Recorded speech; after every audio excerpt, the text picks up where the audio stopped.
So you made a post on eBay, but it's not getting any views. Here's what you should do. Hey YouTube, what's going on? My name is Austyn Hustles. I sell on Amazon and eBay. I'm no expert, but I'm just documenting the journey, showing you guys what happens, the good, the bad, the ugly. Let's get right into it.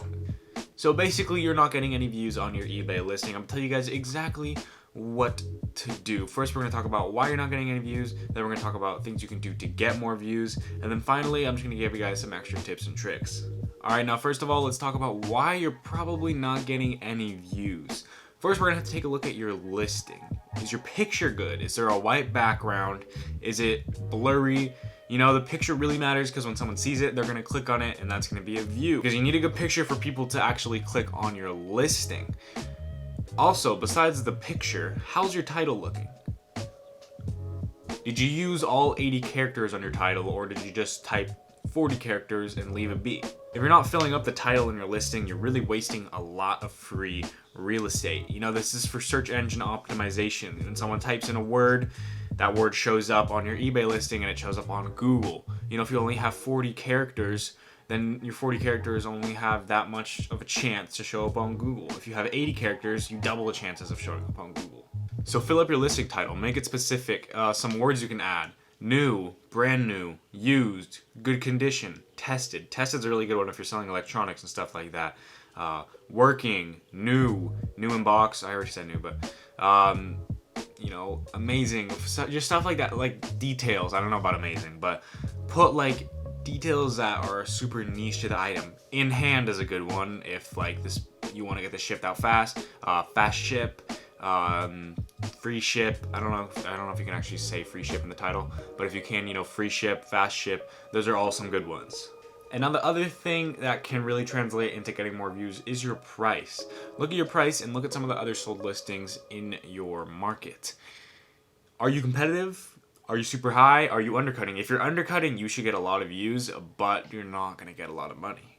I recommend you guys don't undercut just because you're not initially getting the views. I would first experiment with the picture and the title before you decide to cut down the price, because again, price is always going to be the last thing you should really touch, mostly because that's like the only thing that really matters. It's the money, right? We're all here to make money.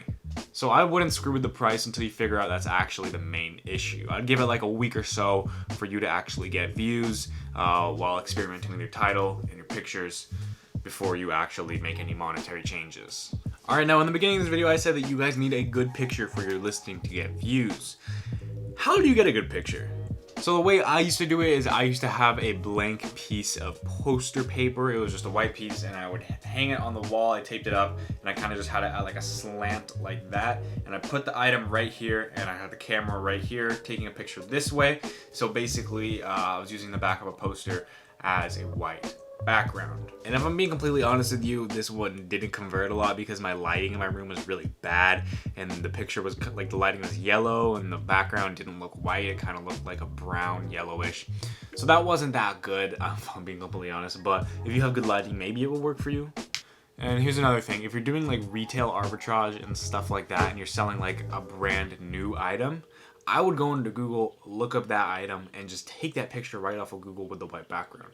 Like, there's no harm in that. If you're selling like a thrifted item or like a used item, like, you know, like a used shirt or something like that you got from a thrift store, I would definitely try to take your own picture just because, you know, there may be certain things in the shirt, like maybe a hole or like something weird in the collar, something like that.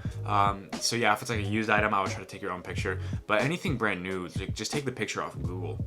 And the reason I say that is, again, because of search engine optimization. If someone searches up your item, whatever it is, on Google, and it sees that like the first or the third thing is a link to eBay, it'll also show the picture. And if your background is a yellow, like weird, musty background, people probably aren't going to click on it. But if it's a white picture that looks like it's straight off of Google, people will be like, oh, this person's professional. They'll click on it, and they might just buy it. As for the title, if you guys are making your own titles and the item sells frequently, you screwed up. Go to your eBay and then go to the sold listings for the same item you've got. And you know what? Copy that same exact listing, but change the quantity, change the price, change whatever you want to do. Keep the same title. It's already sold before, meaning that like you can already see that there's search engine optimization.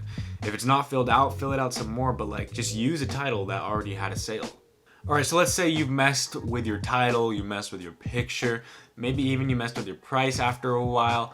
Here's something that you should do. So again, if you still haven't gotten any sales at this point, you should end the listing, and then after that, it should say relist item. Don't click that. Right under that, it says sell similar or sell one like this. You want to click that one because when you click relist item, it actually keeps the views, it keeps like the same metrics from the original listing. If you hit sell one like this, it creates a brand new listing and eBay will see it as brand new, and when people search by new items, they'll actually see your item. The same doesn't happen when you click relist item, it just gives you the same crappy listing that barely got any views and no sales. But yeah, those are all my tips, but I don't think any of those are more important than the one that I'm about to give right now. And that is, you gotta be patient. Let me tell you guys, the first day that I went garage sailing, I picked up 2 things. One of them I still haven't sold. It's a Starbucks mug that's behind me in my room. The other one was a Winnie the Pooh plush. Guess how much time it took for me to sell that Winnie the Pooh plush? 6 months. Yep, it took 6 months to sell that plush. I bought it in June and I sold it in, I think, December or January, something like that. But I bought it for $1, sold it for $15. That's more than 100% returns. Like, that's amazing if you look at it like financially. And look, I'm guilty of this a lot. You know, I always list an item and I'm there like checking every single hour, like how many views it got, if it's sold yet. I'm guilty of that, but honestly, it's not worth my time. I should only be looking at it like maybe once a day or once every 2 days. I shouldn't be dedicating every single hour to checking on how my listing is doing. That just wastes time. Instead of that, go sourcing, grab some more items so you can have more stuff in your inventory to sell so you can have more money. But in the meantime, go ahead and make all the changes that I said in the beginning of the video, and while you're waiting for that to sell, go list some more items, go get some more items. Like, your time isn't worth worrying about one silly little item. So yeah, that's all I had to say. Thank you guys for sticking to the end. If you enjoyed this video and you found it useful in any way whatsoever, please go ahead and subscribe right down here. To let them meet, I have some of my older videos. Please go ahead and check them out. That would really help me out. Thank you guys. Have an amazing day. Later.